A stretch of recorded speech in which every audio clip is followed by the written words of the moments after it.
Boa tarde, trabalhadoras e trabalhadores. Quinta-feira, 27 de agosto. E hoje a nossa live, ela está que tá. Um bom conteúdo para vocês saborearem, com notícias muito importantes, tá? Começamos pela Fauricia. Os trabalhadores em assembleia ontem, por unanimidade, rejeitaram a proposta da empresa e deram 48 horas para ela voltar com uma proposta melhor. Assim esperamos todos. É o nosso dirigente Edson dos Anjos, que está à frente desse movimento, e nós sabemos que segunda-feira terá a assembleia para análise das propostas. O conteúdo, o porquê que eles rejeitaram, vocês vão ver aqui dentro da nossa live, então não dá para perder. Outro tema importante na sequência é sobre o decreto que foi assinado pelo governador de estado, Ratinho Júnior, um protocolo que está sendo reivindicado pelo movimento sindical através do Fórum de Liberdade Sindical desde março, com todos os atores envolvidos, dirigentes e promotores do Ministério Público do Trabalho. Eles lutavam, estavam lutando para que houvesse um protocolo de segurança durante a pandemia para os trabalhadores de todos os setores. E isso finalmente aconteceu, foi uma conquista importante do Fórum e do Movimento Sindical do Paraná. E vocês vão ver os detalhes aqui com a presidente do Ministério Público do Trabalho do Paraná, aqui dentro da nossa live. Não dá para perder. Na sequência, você acompanha as últimas informações do nosso mago, sim, ele, o João Guilherme. Precisamos reiterar diariamente a importância de termos definição de prazo e valor para o auxílio emergencial.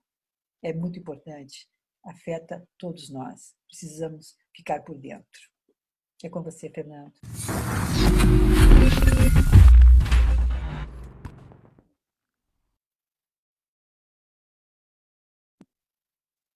Vamos iniciar aqui a nossa live de hoje, então, desta quinta-feira, com os dados da evolução sobre a pandemia do Covid-19.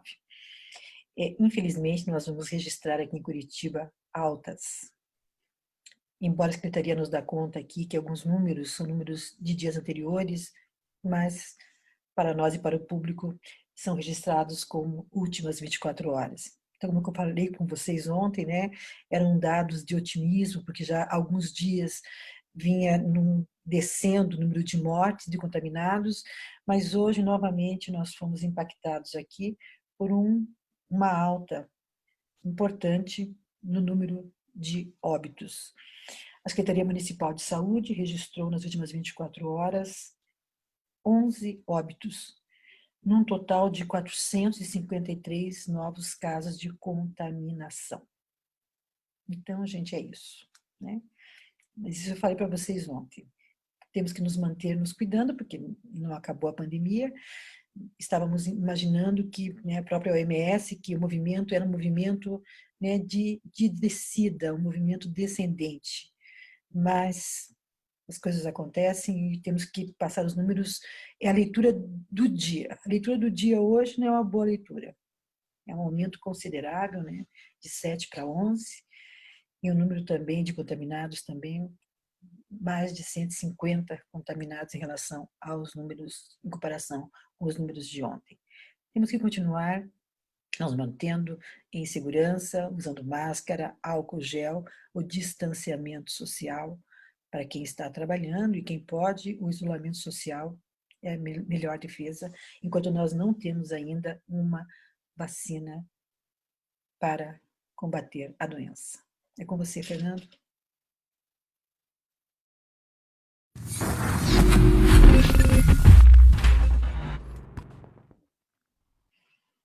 Vamos acompanhar agora aqui o nosso conteúdo sobre a proposta apresentada pela Fauricia para os trabalhadores e que foi rejeitada na Assembleia de ontem à tarde.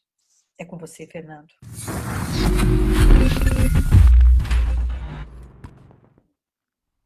Pelo trabalho que foi feito na Renault, muitas vezes as pessoas olharam a decisão da Renault, que nós movimentando todo o Ministério Público, movimentando os deputados estaduais, movimentando todo o movimento sindical do Brasil todo. Falando para eles da nossa preocupação da perca do emprego. Podemos abrir mão de algumas questões? Podemos abrir mão, não tem problema nenhum não.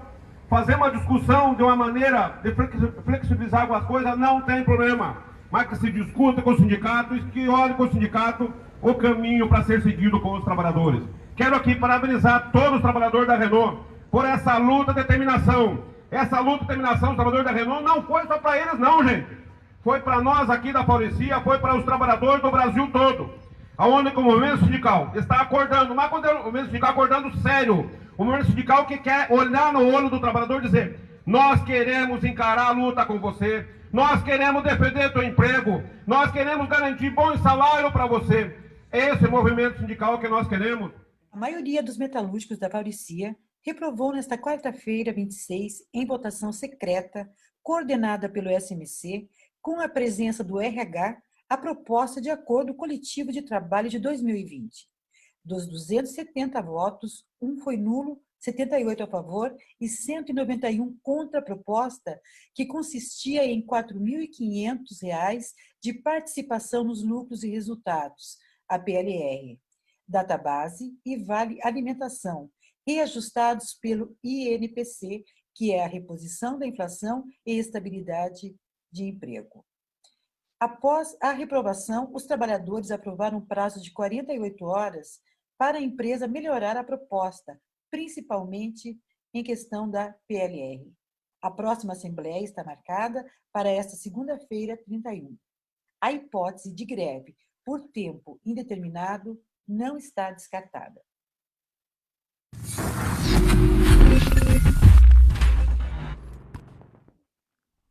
Dando sequência ao nosso conteúdo, nós vamos falar agora sobre uma importante vitória do Fórum pela Liberdade Sindical, que é um organismo que reúne vários atores do mundo do trabalho, representantes de entidades sindicais e o Ministério Público do Trabalho, entre outros atores. Este fórum está desde março, no início da pandemia, quando fizemos a primeira quarentena aqui no estado, por meados de março. O fórum está lutando por um protocolo, por um decreto governamental que defina as ações de segurança em todos os locais de trabalho aqui do nosso estado. E foi conquistado, foi assinado, e nós convidamos aqui a doutora Margarete Matos de Carvalho, que é a presidente do Ministério Público do Trabalho do Paraná, para repercutir aqui conosco, para nos passar de que forma vai impactar no chão de fábrica. É com você, Fernando.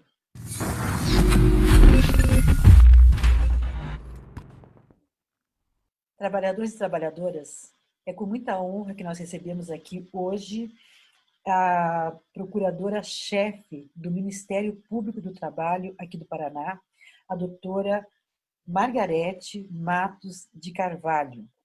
Boa tarde, doutora. Boa tarde, Gil. É um prazer estar novamente com você. Espero que a gente tenha hoje um bom diálogo para trazer mais informações à categoria dos metalúrgicos que acompanham aí as suas transmissões.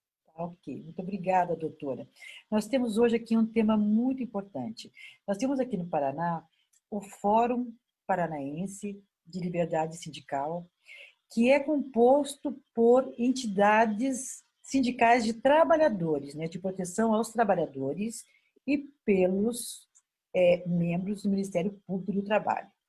Quem também participa da coordenação dessas reuniões é o doutor Alberto Emiliano, que também faz parte do Ministério Público aqui do Paraná, do Trabalho, e que já esteve aqui na live conosco, para citarmos a participação dele, porque é muito importante a coordenação dele como um dos coordenadores lá daquele grupo. Sobre o que vamos falar hoje? Este grupo está desde março, desde o início da pandemia, lutando para que fosse aprovado, assinado um decreto que garantisse segurança para todos os trabalhadores e todos os setores do Paraná em relação à pandemia. E isso aconteceu agora depois de muita luta deste fórum, deste coletivo, conseguiu-se que no dia 24 de agosto, agora próximo passado, saiu em edital a formação da comissão que vai começar a trabalhar nesse sentido de garantir mais proteção para os trabalhadores.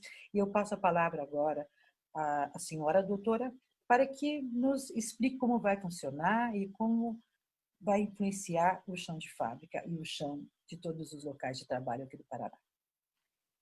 Sim, de fato, o comitê criado, que é um comitê especial de proteção aos direitos do trabalhador, que tem também por objetivo a definição de um plano de ação, prevenção e de contingência em resposta à pandemia do coronavírus, ele é de muita importância, inclusive, como você disse, já deveria ter sido criado em março, quando nós começamos a sofrer os efeitos dessa pandemia. Então, o que nós temos acompanhado desde março é que o governo do estado do Paraná sempre ouviu e acolheu tudo que foi apresentado pelo setor econômico, pelo setor empresarial. E pela primeira vez nós vemos uma iniciativa em que a classe trabalhadora também será ouvida pelo governo do estado neste comitê, que é um comitê tripartite, ou seja, integra não só a representação do governo, várias secretarias de estado, mas também representação dos trabalhadores e dos empregadores. E talvez o mais importante deste decreto é afirmar que o comitê tem caráter deliberativo.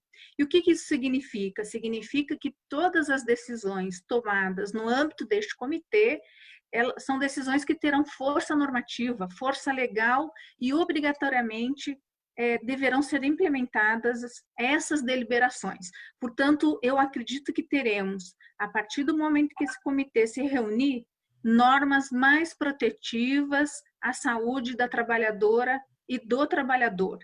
É uma pena que esteja acontecendo apenas agora, né? Mas, enfim, antes tarde do que nunca, como diz, né, o ditado popular, e nós temos que reconhecer o esforço que todas as entidades que participam do Fórum Paranaense de Liberdade Sindical empreendeu para finalmente alcançar a implementação deste comitê que há muito tempo, né, tem sido buscado. Então, o meu reconhecimento ao trabalho realizado pelas entidades que integram, a gente tem várias centrais sindicais e também federações, né, de trabalhadores, e veja, né, diferentes centrais sindicais que se unem, né, no único propósito, que é salvaguardar a saúde e a vida dos trabalhadores. A importância que é, neste momento, assim, deixar de lado aquilo que nos divide, né, e reforçar aquilo que nos une. E o que nos une é exatamente isso,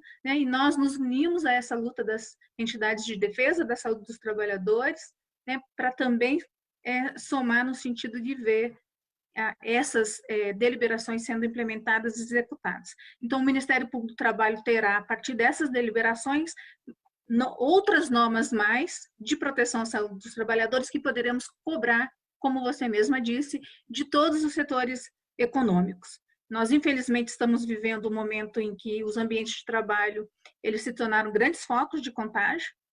Portanto, isso significa que os trabalhadores estão adoecendo de Covid-19 nos seus ambientes de trabalho, não é fora do ambiente de trabalho, não é na sua residência, embora as empresas afirmem que não dá para saber onde houve adoecimento, mas se nós temos diversos casos em uma única empresa, o foco do adoecimento é sim naquela empresa, e essas empresas elas devem, o mais cedo possível, adotar todas as medidas de proteção necessárias para conter o contágio e evitar que novos casos aconteçam.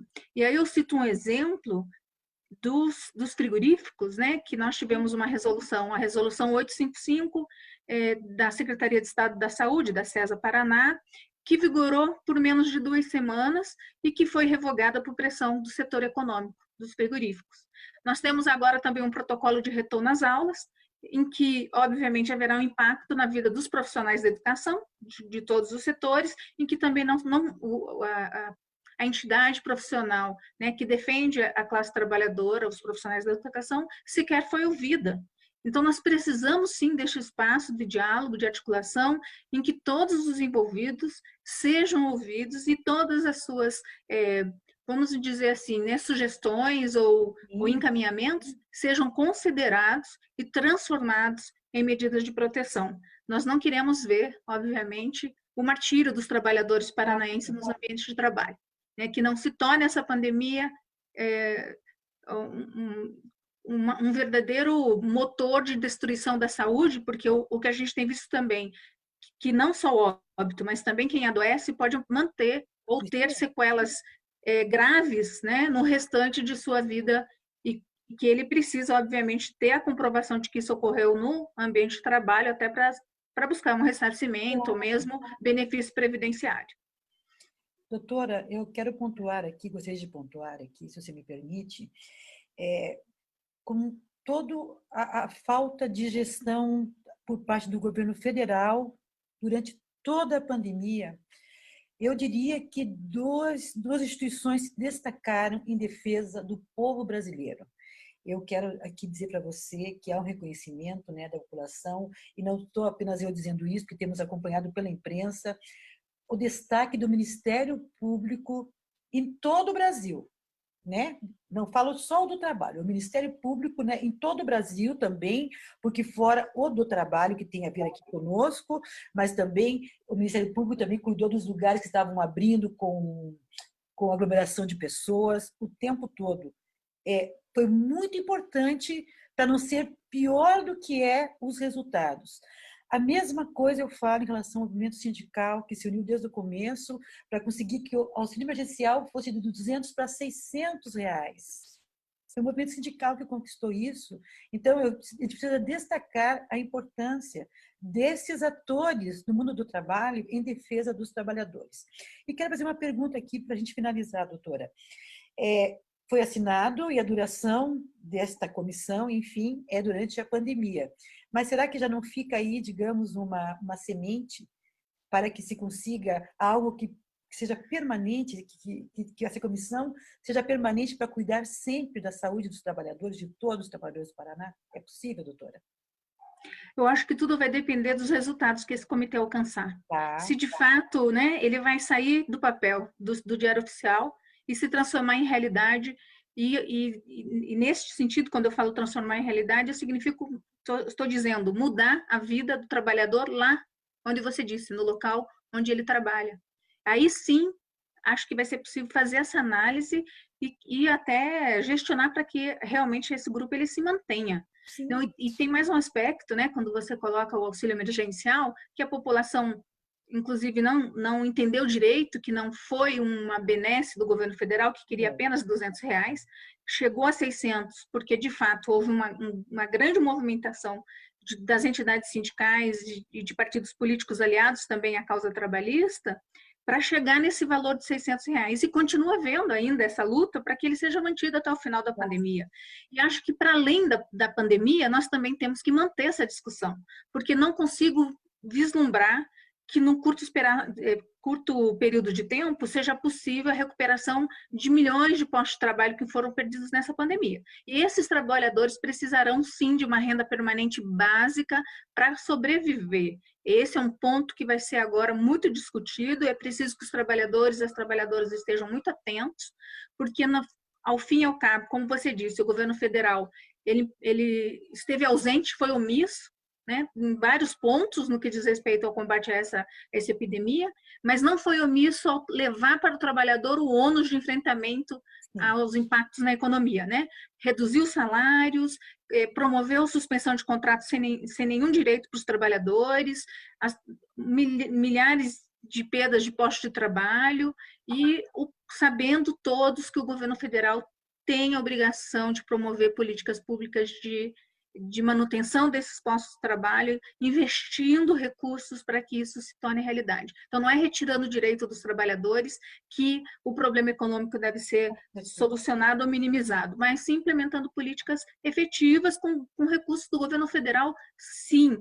E se o governo federal continuar afirmando que não tem recursos para isso, nós temos que começar a questionar se isso de fato é verdade, considerando as inúmeras isenções fiscais que o governo federal dá, por exemplo, para a indústria do agrotóxico, para a exportação de vários produtos como o tabaco, ou mesmo a taxação de grandes fortunas. É disso que a gente tem que falar e não retirar direito dos trabalhadores, porque, aliás, já foram extremamente prejudicados, né, antes mesmo da reforma trabalhista, com a reforma trabalhista e, neste momento, com medidas provisórias que nós entendemos que vem trazer mini reformas trabalhistas. E quando a gente fala de reforma trabalhista, a gente está falando de flexibilização, de retirada de direitos e, portanto, da destruição do arcabouço protetivo legal das trabalhadoras e dos trabalhadores.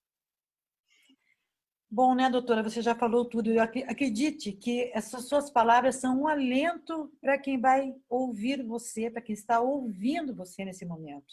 Os trabalhadores saberem que existe o Ministério Público do Trabalho com promotores como você, né, que tem essa sensibilidade de perceber que realmente já tiraram mais do que podiam de nós.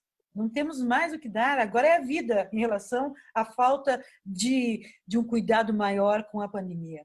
Mas nos sentimos acalentados, doutora, acredito. Eu quero agradecer aqui em nome dos trabalhadores, porque saber que existe uma instituição tão importante e com força, né, com poder de lei, que pode nos ajudar. Obrigada, doutora, pela sua participação mais uma vez. E sucesso. Só para encerrar rapidamente, como você falou, nossa, de uma forma muito acertada, que os direitos todos foram retirados.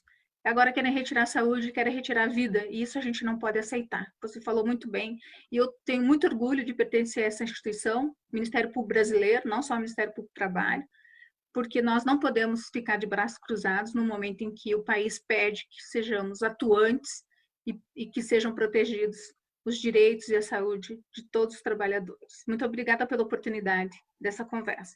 Eu que agradeço, sabe? Vocês têm feito realmente a parte de vocês e o povo brasileiro agradece, com certeza. Obrigada, doutora, mais uma vez. Obrigada.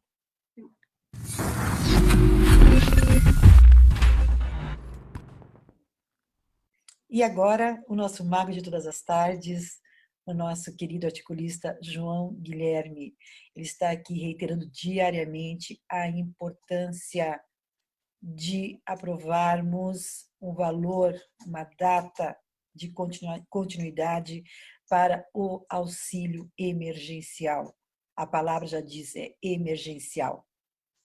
Tem um imbróglio muito grande envolvendo tudo isso, um desgaste, uma fritura pública do ministro Guedes da Economia. Só que, enquanto isso, o povo brasileiro que precisa do setor informal está passando necessidade. É importante reiterar realmente todos os dias. Emergencial vem de emergência, é para agora, tá?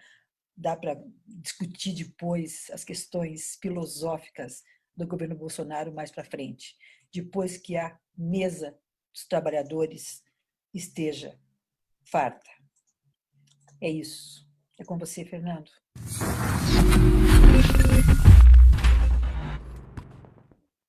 Boa tarde, João. Como está você? Boa tarde, Gilson. Tudo indo. Hoje menos frio do que ontem. Não, aqui também. Aqui está mais agradável. Casaquinho, mas até que dá para colocar o pescocinho para fora. Já é alguma coisa. João, vamos continuar repercutindo as dificuldades para se aprovar o valor do auxílio emergencial. Nós temos acompanhados em vários jornais muita confusão, como diz você, um pandemônio, uma fritura ou não do ministro Guedes. Enquanto isso, o povo está precisando. Conta uma novidade boa para nós sobre esse tema, João, por favor. A escancarada briga, disputa entre o presidente e seus seguidores e o ministro da Economia, da Fazenda, mostra que nós não devemos cair na armadilha de desconsiderar a exigência dos auxílios emergenciais de R$ 600 e os outros até dezembro. Por quê? Toda a discussão atual e o pandemônio que ela criou diz respeito a projetos futuros, ou seja, coisas que acontecerão, vamos dizer, no ano que vem, porque ainda, obviamente, vai depender da própria discussão no Congresso, implementação, etc. No entanto, uma necessidade imediata hoje é a manutenção dos auxílios emergenciais. sem os quais, por exemplo, hoje está confirmado por declarações públicas de dirigentes do setor de venda de alimentos, Tá? que, sem esse auxílio, haverá um baque muito grande nos próprios negócios. Então, nós precisamos, independente desse atrito, desta confusão dentro do governo a respeito de futuro, nós temos de fixar, aprofundar, exigir, gritar, berrar, fazer o possível para garantir os R$ 600 até dezembro. Convocar também a oposição para participar dessa luta ostensivamente. Ela que tem se mantido em silêncio obsequioso, vamos dizer assim. O movimento sindical precisa, garantindo a sua existência, intensificar as suas lutas, propostas, exigências da manutenção desse auxílio emergencial, que é emergencial, ou seja, é do momento. É do momento, né? E que é comida, as pessoas estão pagando um valor menor, mas ele é adicionado também a luz, água.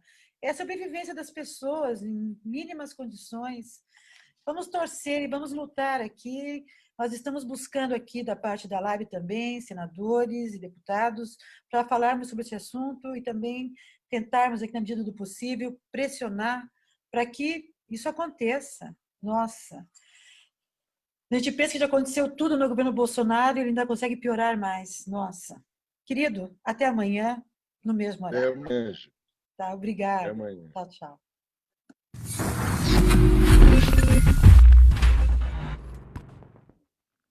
Chegamos a mais um final da nossa live SMC. Foi muito bom estar aqui com vocês e nos encontraremos amanhã no mesmo horário. Muito obrigada e fiquem bem. É com você, Fernando.